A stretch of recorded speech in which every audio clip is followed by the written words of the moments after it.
Good early morning, y'all. Good Monday early morning, y'all. It's your boy E2 Blue coming back at you again, man. Did you guys enjoy the draft this weekend?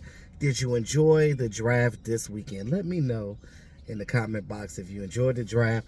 I enjoyed every single one of our picks. I look at our draft this year as one of those ones of Cowboys got what they needed, right? They didn't go after and get the name that you per se, the name, right?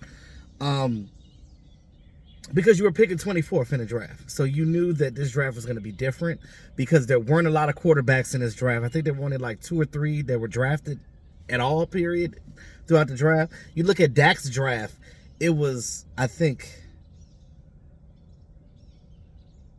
well, there were 7 drafted before him. So that the 7 drafted before him is way more than what was drafted in this draft because it just wasn't a good quarterback market this year. This is one of those drafts where it was like, it really, to me, it didn't really matter if you were in the top 10 or you were in the back end. It just depends on who you needed on your roster, right? We knew the Cowboys' needs coming in. We needed offensive line, first and foremost. Offensive line is never the sexy pick, but it was needed. And everybody that was shitting on the Tyler Smith pick, hey, you have your own opinion, but again, we were wrong about a lot of our first round draft picks that we got. You know what I mean? And there were a lot of draft picks that we got that we weren't happy about that ended up panning out for the Cowboys. But they have a track record with offensive linemen, so I'll give it to them. So we already talked about our first round draft pick, Tyler Smith from Tulsa.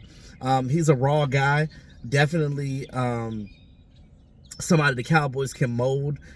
I call him an hour later, right? He's gonna give you some production now, but even more later. It's like that. It's like when you make spaghetti, right? It tastes good when you first get it, but when you eat it a day or two later, when you warm it up, it's like, it's got some value to it. You know what I mean? So it's kind of similar to that. Not saying that he's spaghetti, but you know what I mean. With our second round pick, we had Sam Williams. We talked about him and the whole off-field issues, but it was, that one situation. But I think this guy is hungry. He wants to play. He even, Dan Quinn had him doing drills, and Dan Quinn fell in love with him. And I think that Sam Williams is going to be a great addition to this defensive line with D-Law, and I'm pretty sure D-Law is excited as well for your Randy Gregory replacement with him and Fowler, and these guys could just collaborate and do their thing on that defensive front. And then we also talked about our round 3 pick, Jalen Tolbert, the wide receiver out of South Alabama. A speedster, a guy that can play all the route trees. He's basically your Cedric Wilson replacement. He's a better Cedric Wilson. So to have these guys in a wide receiver core is bomb. And I think James Washington that we got from the Steelers, the former Steelers player, I think he's going to be really good for us too because I feel like him and Dak can have a really good rapport. I just wanted to get this video started before I started work. I got to work early this morning, so I just wanted to start. So round 4 through round 7 is where I wanted to get into. I didn't get a chance to do the video this weekend, so because I had my son, but here we are. So round 4, pick 129. We got Jake Ferguson, tight end out of Wisconsin, 6'5", 250. He started 36 games over 4 seasons with Wisconsin. He's a good blocker. He's like 50-50. He's a good blocker and a good pass catcher. He had 46 catches in 2021. He's not super fast, but he makes people miss. And if you watch his tape, you can see that, like, that stiff arm he's got, he's what the Cowboys needed. You got Dalton Schultz is going to get most of the catches, but this guy could come in and block for you, and he can also catch passes too. The way that the Cowboys run their 12 personnel with the 2 tight end sets works very well in Jake Ferguson's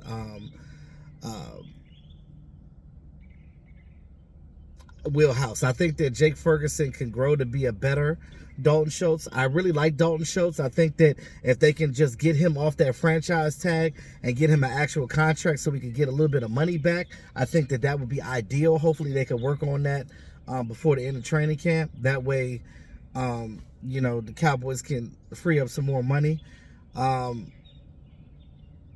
As far as wide receiver goes, I would love for the Cowboys still to go out and get T.Y. Hilton, that would really round out this team. And I would feel even better about this team going into this year being a competitor, because the Eagles got Jordan Davis and Nakobe Dean, but I don't think Nakobe Dean's going to do anything, with his injury or whatever. He might not even play because he lied. So kind of glad that we didn't get Nakobe Dean, because I didn't know this during the draft, but, it's a reason why he fell. That's why when you see guys fall, you're like, well, something's going on in the back end that we don't know about. So, it is what it is. Remember, we had four picks in the 5th round. Interesting fact, though, the Cowboys did not move at all in this draft. They didn't trade up. They didn't trade down. They stayed pat and picked where they had their players. And that was it. So, your first pick in round 5, 155th pick, Matthew Walinsko.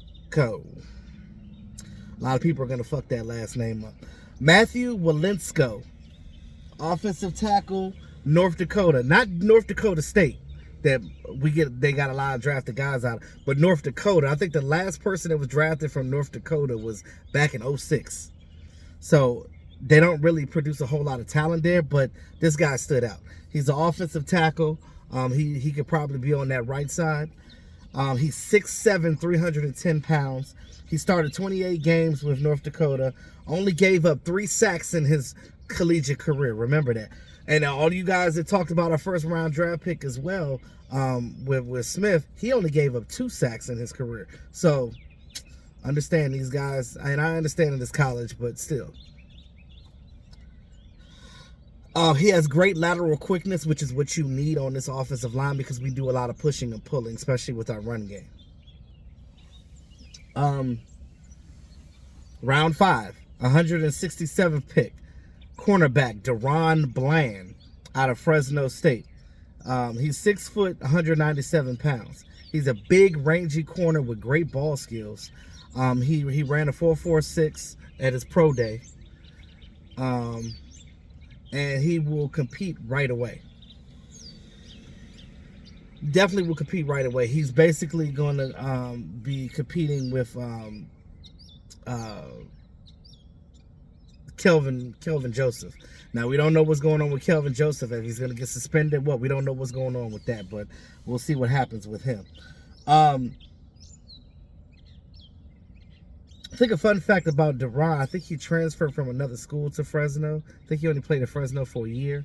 I got to go back and look at that. But either way, he was a steal in the 5th round. I think he had like a 3rd round grade on him. So far, so good. Round 5, pick 176, Damon Clark. And I wanted this guy even before I knew about his injury, because I knew what he can be as a linebacker. So I was hoping that the Cowboys got him, and they did. Linebacker out of LSU, 6'2", 239 pounds. He had spinal fusion surgery back in March to repair a herniated disc. Now, once he's fully healed from that, he'll be able to, get back with the Cowboys. Some people say he won't play at all this season. He might just be redshirted. Or maybe he might come on at the end of the season and be a special teams player until he gets back into the groove. Either way, I'd rather him sit out his rookie year. That way, because we did draft another linebacker. We'll talk about that too. But I feel like with him, I think just let him rest, because you don't want to bring him back too early and re-injure something like that, because back injuries are not nothing to play with. He led the SEC before the injury with 135 tackles in a season. And this guy is a great tackler, very aggressive, 6'2", big linebacker. So definitely somebody that can be something for the Cowboys in the near future, helping out Micah Parsons. Now, everybody wants Micah Parsons to not be a linebacker and be a straight DN. I think that you could just move Parsons around. I think that he still has value at the regular linebacker position as well, now that you got these defensive ends too. So, that's just me. Round 5, another one. 178th pick, John Ridgeway. Wow, that was a steal. He had a 3rd round grade as well, but I think he dropped because some of his technique, but that is a space eater. All the fuck you need for him to do is stand there and take on 2 guys so you can get a defensive end free like Micah Parsons. coming through that middle, shoot that gap, bow, and pop that quarterback. That's what you need. That's what you need. You need a guy like Ridgeway. Ridgeway is a defensive tackle out of Arkansas. He only played a year at Arkansas. His first 3 seasons with Illinois State. Then he transferred to Arkansas. 6'5", 321 pounds as a defensive tackle. God damn. That's a big boy. That's a big boy. Let me tell you something. That's a goddamn space eater. A refrigerator with arms. No, he's a fucking RV with arms. Matter of fact, if I could flip this damn camera and show you. You see that? You see that RV right there? You see that RV to your left of the screen? That's what he is. A refrigerator with arms. Inside of that RV. That's what John Ridgeway is. I'm just saying. So anywho, he's a big space eater who will take on blocks, clear lanes for D ends to sack the quarterback. Yeah. So I need to go back and look at some of his Illinois State tape, but most of the ones I've seen was from Arkansas, and the boy, oof, that's all you need him to do. Just sit your ass in there and eat them blocks. Eat.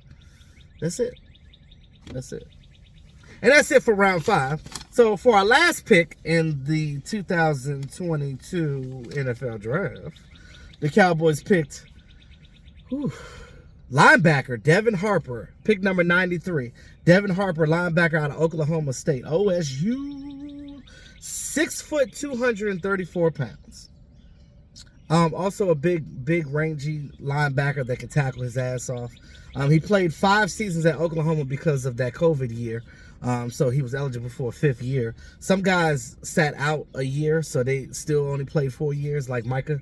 But, you know, somebody like him, he said, look, give me all the games. I need you to see a lot of this tape of your boy so I get drafted. I mean, it still netted him the 6th round, but I think he had a 4th round draft grade, and he ended up, you know, going in the 6th round. So that was another steal as well.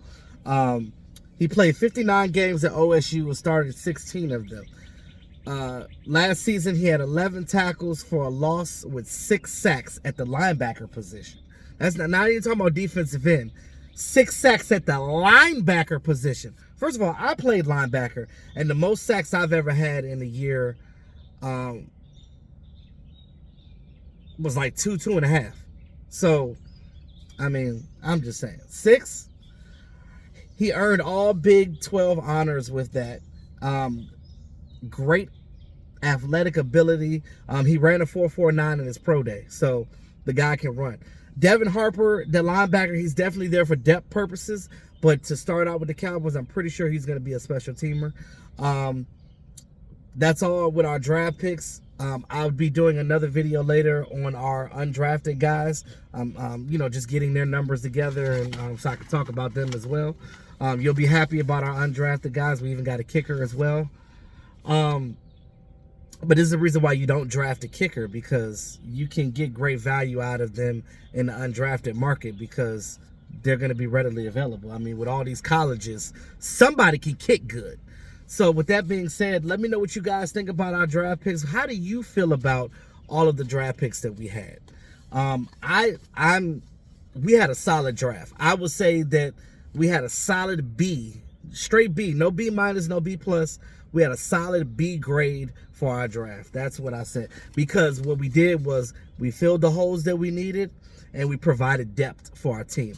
We got younger, we got stronger, and we got faster. Those are the 3 things that the Cowboys did, and they did what the hell they were supposed to do. So, you know, I trust Will McClay. I think that Dan Quinn's going to get these defensive guys straight. All we need is Kellen Moore to figure it out on the offense. The fact that Dak Prescott called Jalen Tolbert, I mean, he talked to him before. I think even before he got drafted. I think Dak wanted him to get drafted. So, I think the fact that your quarterback is a great leader because he's getting his guys together and getting his troops ready for the season. You can't even be mad at that. I love what Dak's doing. Now that he's fully healthy, he doesn't have to worry about his rehab. He can focus on his mechanics getting back to football, getting a rapport with his new receivers, James Washington, Jalen Tolbert, and then as well as Michael Gallup getting his rehab done so he can get back as soon as possible to come to the Dallas Cowboys. We'll talk more about it closer to training camp and stuff. Their mandatory OTAs start in June, I think June 14th. So we'll see them in mini camp as well. So we get to see these guys on the field doing something. But like I said, I'll do a video later talking about the undrafted guys. But like, share, subscribe to the channel, hit that notification bell, man, and hit the like button, man, because we got to get back in this algorithm. It's your boy E2 Blue, always keeping it real. Y'all have a great Monday. Peace out.